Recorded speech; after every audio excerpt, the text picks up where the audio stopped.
नमस्कार दोस्तों, मैं निकिता चौधरी आपको और आपके परिवार को नए साल की हार्दिक शुभकामनाएं देती हूं और आपका स्वागत करती हूं हमारे इस नए वीडियो में। इसमें मैं आपको वो सारे तरीके आसानी से समझाऊंगी जिससे आप अपनी प्रॉपर्टी पर आईटीआर फाइल करते वक्त आसानी से टैक्सेस बचा सकते हैं। नए साल में प्रवेश करने की खुशियों के साथ साथ फाइनेंशियल ईयर के खत्म होने की फिक्र भी हम सबको सता रही है। सारे प्रॉपर्टी बायर्स और इन्वेस्टर्स अपनी टैक्सेस की प्लानिंग में जुट गए हैं कि कैसे ज़्यादा से ज़्यादा टैक्स प्रॉपर्टी पर बचाया जाए। पर ऐसे कई लोग हैं जिनके पास फाइनेंशियल एडवाइजर्स नहीं होते और वो आईटीआर फाइल करते वक्त अपनी कमाई का एक बहुत बड़ा हिस्सा गवर्नमेंट को टैक्स के रूप में दे देते हैं जिसे शायद बचाया जा सकता था। चलिए जानते हैं उन 5 तरीकों को जिनसे आप अपनी प्रॉपर्टी पर मैक्सिमम टैक्स बेनिफिट्स ले सकते हैं। Income tax act section 24 sub section B के तहत आप अपने होम लोन के इंटरेस्ट को अपनी आईटीआर में डिडक्ट कर सकते हैं, जो एक फाइनेंशियल ईयर में मैक्सिमम ₹2 लाख तक हो सकता है। अगर प्रॉपर्टी का जॉइंट ओनरशिप है तो दोनों ओनर्स अपने टोटल टैक्सेबल इनकम में से होम लोन का इंटरेस्ट डिडक्ट कर सकते हैं। आप अपने होम लोन का प्रिंसिपल अमाउंट पर भी डिडक्शन क्लेम कर सकते हैं, जो ₹1.5 लाख हो सकता है। मान लीजिए आपने ₹50 लाख का होम लोन लिया है जिसमें प्रिंसिपल रीपेमेंट ₹1.5 लाख और इंटरेस्ट ₹3 लाख पर ईयर है। सेक्शन 80C के तहत आपको ₹1.5 लाख तक डिडक्शन मिलता है वेरियस इन्वेस्टमेंट्स और एक्सपेंसेस के लिए, इंक्लूडिंग होम लोन का प्रिंसिपल रीपेमेंट। अगर आपका प्रिंसिपल रीपेमेंट ₹1.5 लाख है तो आप ₹1.5 लाख की पूरी डिडक्शन क्लेम कर सकते हैं, बशर्ते आपने अपनी पूरी कैप इस्तेमाल ना की। आप अपनी प्रॉपर्टी पर जो प्रॉपर्टी टैक्स पे करते हैं उस पर भी डिडक्शन क्लेम कर सकते हैं। साथ ही एक 30% का स्टैंडर्ड डिडक्शन भी मिलता है।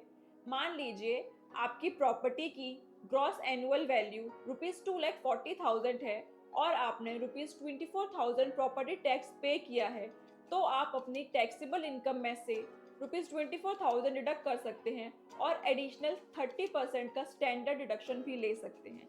याद रखिए, अगर आप खुद प्रॉपर्टी यूज कर रहे हैं तो जीएबी 0 हो जाएगा और कोई टैक्स डिडक्शन नहीं मिलेगा। प्रॉपर्टी के डेप्रिसिएशन पर भी डिडक्शन मिलता है। रेजिडेंशियल प्रॉपर्टी के लिए 5% और कमर्शियल प्रॉपर्टी के लिए 10% का डेप्रिसिएशन क्लेम किया जा सकता है। अगर आपकी प्रॉपर्टी की वैल्यू ₹50 लाख है तो आप ₹2.5 लाख डेप्रिसिएशन रेजिडेंशियल प्रॉपर्टी पर और ₹5 लाख कमर्शियल प्रॉपर्टी पर क्लेम कर सकते हैं अपने आईटीआर में। लॉन्ग टर्म कैपिटल गेन से जो इनकम आप कमाते हैं उससे आप कुछ बॉन्ड्स में इन्वेस्ट करके टैक्स से एग्जेम्पशन ले सकते हैं। मान लीजिए आपने ₹60 लाख का लॉन्ग टर्म कैपिटल गेन कमाया है तो आप ₹50 लाख तक एलिजिबल बॉन्ड्स में इन्वेस्ट कर सकते हैं, जैसे कि national highway authority of India NHAI, rural electrification corporation REC, power finance corporation PFC and Indian railway finance corporation IRFC। ये इन्वेस्टमेंट्स ₹50 लाख तक ही अलाउड हैं और बाकी अमाउंट पर आपको टैक्स देना पड़ेगा अपने आईटीआर के थ्रू। कुछ और तरीके जिससे आप अपने LTCG पर टैक्सेस बचा सकते हैं। अगर आप अपनी प्रॉपर्टी बेचकर प्रॉफिट कमाते हैं तो आप उस प्रॉफिट को अगले 2 साल के अंदर एक नए घर को खरीदने के लिए या 3 साल के अंदर बनाने के लिए यूज करके कैपिटल गेन्स टैक्स से बच सकते हैं। ये एग्जेम्पशन सेक्शन 54 के तहत दिया जाता है, जिसमें आप अपने प्रॉफिट को दूसरी रेजिडेंशियल प्रॉपर्टी में इन्वेस्ट करके टैक्स से बच सकते हैं। अगर आप अपनी प्रॉपर्टी बेचकर प्रॉफिट कमाते हैं तो आप उस प्रॉफिट को कैपिटल गेन्स अकाउंट स्कीम में रख सकते हैं। आपको ये पैसा नए घर को खरीदने के लिए 3 साल के अंदर यूज करना पड़ेगा, या आप इस पैसे को स्कीम में 2 साल तक रख सकते हैं ताकि आपको कैपिटल गेन्स टैक्स ना देना पड़े। Equity linked saving scheme ELSS ऐसे म्यूचुअल फंड्स होते हैं जो आपको सेक्शन 80C के तहत टैक्स सेविंग में मदद करते हैं। आप हर साल इन फंड्स में ₹1.5 लाख तक इन्वेस्ट कर सकते हैं, जिससे आपको टैक्स बेनिफिट्स मिलते हैं और साथ ही साथ अपने पैसे पर अच्छे रिटर्न्स भी कमा सकते हैं। अगर आपने कोई और एसेट बेचकर लॉस किया है, तो आप इस लॉस को शॉर्ट टर्म कैपिटल गेन्स से टैक्स को कम करने के लिए यूज कर सकते हैं। इसका मतलब है कि आप अपने गेन्स और लॉसेस को बैलेंस कर सकते हैं ताकि आपको कम टैक्स देना पड़े।